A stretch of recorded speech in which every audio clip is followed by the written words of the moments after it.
TV8, this is a breaking news alert. White smoke coming out of the window. House is full of smoke seen from the outside. You just heard part of the dispatch call first responders received at about 11:40 this morning for a house fire in Grand Haven Township. We have since learned that 8 people, including 6 children, were found dead inside the home. The Ottawa County Sheriff's Office says it's investigating the deaths as suspicious. News 8's Olivia Bosser getting an update from Captain Jake Sparks right now. Let's listen in. I can't release any names. I can't release anything more specific at this time. Do you think it's suspicious because of how the fire started, or just how did you guys label it suspicious? Well, I can tell you that there's 2 adults in the residence as well. Some of the victims that we're calling victims inside the residence at this point did have gunshot wounds to their bodies. We don't have cause of death at this point. I don't know. I don't have 100% identification at this point. I can tell you that 2 adults and 6 children are deceased. We're pending further investigation and full autopsy results, which will be tomorrow afternoon or tomorrow morning. Any idea what caused the fire? We're looking into that. We're being assisted by the Michigan State Police arson investigators to see if it was intentionally set. So they're here. They've been on scene for quite some time. We've had numerous units on scene trying to get to the bottom of both the fire and the deaths. Can you confirm how many victims had gunshot wounds? Not at this point. No, that'll be pending further autopsy and further investigation. Is there any further ongoing threat to the public yet? We believe that everybody who's involved in the situation is in the residence. It's too early for me to say that it's a murder-suicide. I can tell you that that's one theory that we have, and we're still looking to see if if we can verify that. This is being investigated as an arson. What evidence has led you to go down that route? Oh, that's a good question. I'm not going to go a lot into the evidence that we have or anything at this point, but you know, given the circumstances, we believe that that's a possibility that the fire was intentionally set. I'm hesitant to ever jump to any conclusions on anything. That includes the deaths, that includes how the fire was started and that type of thing until we can rule everything else out. I don't want to jump to any conclusions at this point. I can tell you that the family that reside in this residence are deceased at this time. And so, just to confirm, the family that lived in this house, that is the family? We're still working on 100% identification. But there's no people that are outside. You have asked if it was a threat to the public.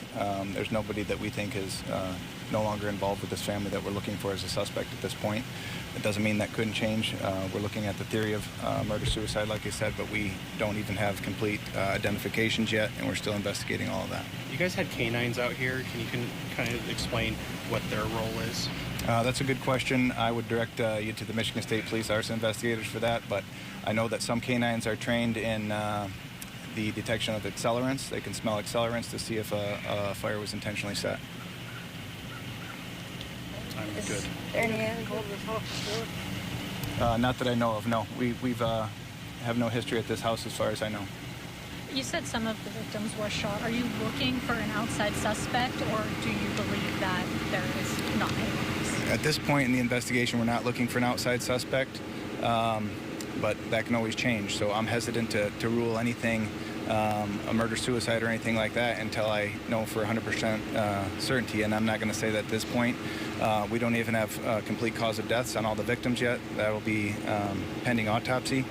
I don't know if there were other means that were used. I know that some had gunshot wounds.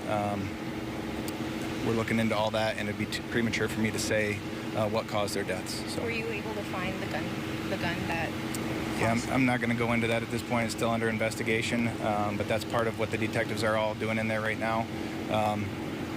There's 8 people. There's a very large scene. There's numerous detectives that I have that have been in here for most of the day. We have medical examiner investigators. We have the arson investigators. It's a complicated scene, a complex scene, and the only way, I tell you guys all the time, I know how to do something is to do a complete, thorough, detailed, and accurate investigation so that we can get all these answers for you. I just don't have them all right now. And is this Ottawa County's investigation, or is MSP taking over? This is the investigation of the Ottawa County Sheriff's Office detectives, yes. Michigan State Police is great help to us, great partners. They help us with lab resources and arson investigations, those type of things. That's their specialty, so we'll handle the investigation. They'll assist with the arson portion of it. At this time, do you know if the fire was set inside or outside of the home? That's an excellent question. We're still looking into that. I believe, from the inside of the home, but I'm not an arson investigator, so that's why we let them do their thing. I believe it was started internally, but I don't have that for 100%. And you said you can't confirm the age ranges right now? Yes, I can. They're between 5 and 15 years of age as far as we can tell. Not every kid has been positively identified yet, so we're working through that process. We'll work through that with through the autopsy process. Ranges of the adults? I don't have that in front of me. Adults, they're adults. I don't have it. What's the extent of the damage to the house due to the fire? There's no structural damage as far as I'm told. There was heavy smoke damage. That slowed us down initially. Grand Haven Township Fire Department did a great job getting here and trying to get some of that smoke evacuated out of there so that we could do our crime scene searches. Robinson Township Fire Department assisted as well, trying to get some of that exhaust fans in to get that smoke out so we could do our criminal investigation, which we couldn't do until the smoke was down. So there was a lot of smoke damage. And then water damage, obviously, from their suppression efforts. No structural damage to the home, as far as making it unsafe to go in, but we're still trying to get to the origin and cause of the fire. Was the fire concentrated in one part of the house, or did it spread throughout the whole thing? That's under investigation right now. That's still part of it. We don't know. There's multiple possibilities right now, so they're still in there working through all that right now. You guys are going to be out here throughout the night? We'll be out here for a while longer here still. I would think that we'd clear in the next couple hours. I want to thank the neighbors have been great to us. Our unsung heroes are the victim services units that are out here. We had to make some notifications. Our victims advocates, our victim services are great. We have canteen services out here giving our guys food and beverages because we're going on, I don't know, 10 hours now or something probably. So, what's your message to the community after something tragic like this happens? We're appreciative of their support. Bad stuff can happen in any community. I think sometimes there's some stereotyping that goes on. Bad stuff can happen in any community, and this is a tragic event. No matter how you slice it, it's a tragic event. I worry about the health and well-being of my responders that are out here too. So. And you guys having to cover this, it's a tragedy, and we're grateful for the support of the community. Anybody got anything else? Thank you for your time, sir. Thank Okay, you for yep. sports. I'll release something probably later in the weekend or when autopsies are completed. It might not be. Okay, we've been listening to Fire Captain Jake Sparks in Grand Haven Township tonight, giving us an update on what appears to be just an awful tragedy in that community.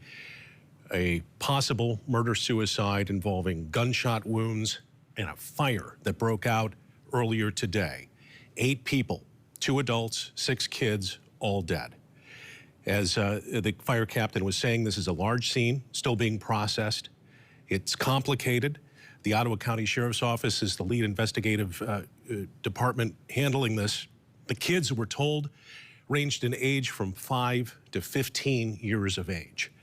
No names are being released at this point in time. As the captain indicated, next of kin are still being notified. Again, a very difficult scene out in Grand Haven Township. They're staying on scene. Our crews are staying on scene. Look for updates on this story later tonight and, of course, online over at woodtv.com.